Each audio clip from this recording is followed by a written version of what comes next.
Yeah, I know a lot of people are going to clown James Harden's defense, and that's fair. That's fair. It wasn't there most of that series. I did think James Harden put forth a lot of effort on the back end of that series. It's more effort on James Harden on the defense side of the ball than I ever seen him play in his career.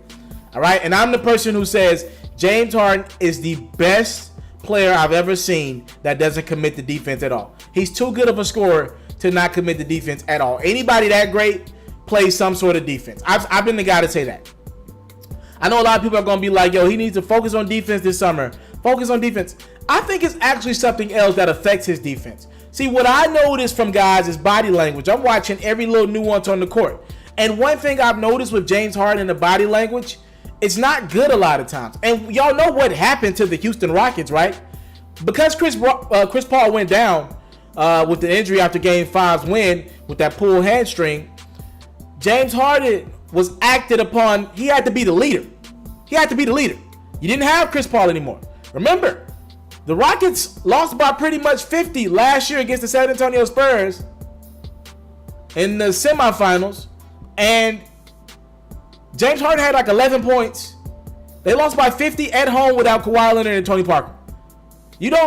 A team that was that good last year, they're not supposed to lose by that amount of points on their home floor, period, in the playoffs. That comes from bad coaching and discipline, a lack of it. I'm just calling it what it is. And with that being said, it affected this Rockets team in the playoffs this year. There were a lot of possessions where I'm watching James Harden dribble, especially in the first couple games. Dribble.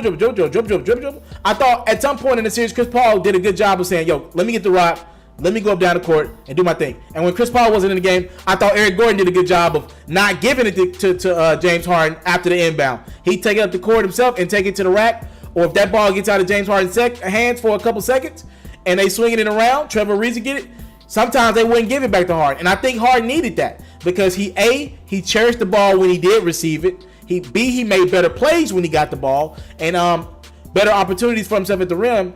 And C, he realized, yo, guys are frustrated with me taking so many dang shots, bad shots. If I am Harden this summer, what I need to work on more than anything is becoming a better leader. That's what he has to do. I know it sounds corny, cliche. He needs to focus on being a better leader. If he focuses on that, everything else will come. The defense will come. Because when you're a leader, you don't want to hold other people accountable for the stuff that you're not doing. The defense is going to come. He's going to want to get better on the defense side of the ball. That's going to come. If he becomes a better leader, he's going to want to get better defensively. He's going to want to fight, grind on that defense side of the court. He's going to want to do that. I promise you. The better playmaking abilities. He's going to want to do that. Because guys are going to start holding him accountable. You just told me don't do that. You told me to be in that spot and not get the ball. Now where's the ball? He just needs to be a better leader. And what you've seen happen in Game 6 and 7 won't happen. They had the... When I watch the Cavs play the Warriors in the finals, it's different. Every game in the finals in the next few days, the Cavs are going to be losing going into halftime. Pretty much every game. I'm sure of it. Maybe one game they won't be losing. That's how you know that Cavs team doesn't match up well with the Warriors. But in the Rockets situation, they're up double digits, as many as 15 in Game 7 and more than that in Game 6 against that Warriors team. And that's in Golden State. That was an Oracle in Game 6. So that tells me for a half this Rockets team know how to beat the Warriors. They had what it takes from a matchup standpoint, even without Chris Paul, to beat the Warriors. You needed discipline. You needed a leader to step in the second half. It's the reason why the Warriors are the best third quarter team ever. They got leaders on their team. They're crowd leaders, a lot of them, but they're leaders. And then you got Draymond Green. He's a leader. Andrew Iguodala, a leader. Sean Livingston, a leader. Steph, in his own way, he's a leader.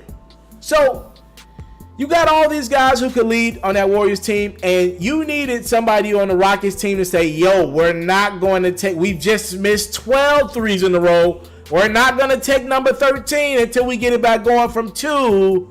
Yo, you're not hitting, Trevor Ariza. You're 0 for something. You don't need to take any more shots. Yo, don't take that shot. You needed somebody to hold those guys accountable on the court. And James Harden just has not taken his game to that level yet. The good thing is, it can happen. LeBron didn't have everything together as a leader when he got to Miami. He was really, really good when he got to Miami. Really, really great, actually, when he got to Miami. But remember, he struggled against Dallas. And that's why they lost. He averaged like 19 points a game in that series against the Mavs in the finals. They frustrated him.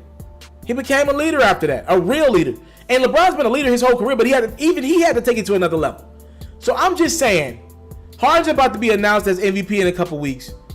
That's the most valuable player on your team. When I look at value, I look at a guy that's more than just going out and giving me 30 points. I look at a guy that can sit this guy down and say, yo, don't do that again. Or else. Yo, we don't need that shot from you. Yo, I can be better. Yo. And I just think that was Chris Paul's job on the team. And if Harden's the MVP of the league, that needs to be his job going forward if his Rockets want to have any chance of going forward in the playoffs. With or without Chris Paul, you know? Again, it's one thing if you struggle the whole game against that Warriors team without Chris Paul. They had opportunities to win that game. Their leader, quote unquote, or supposed leader, just didn't have what it takes down the stretch. I want to salute you, homie, for building your own thing and doing your own thing, creating your own platform, your own website. I got one life to live out my dreams, and I'm giving this thing all I got. I interview celebrities. I talk sports. I represent the culture. Right now, you're turning up on MrTaliaferro.com, shawty. Yeah.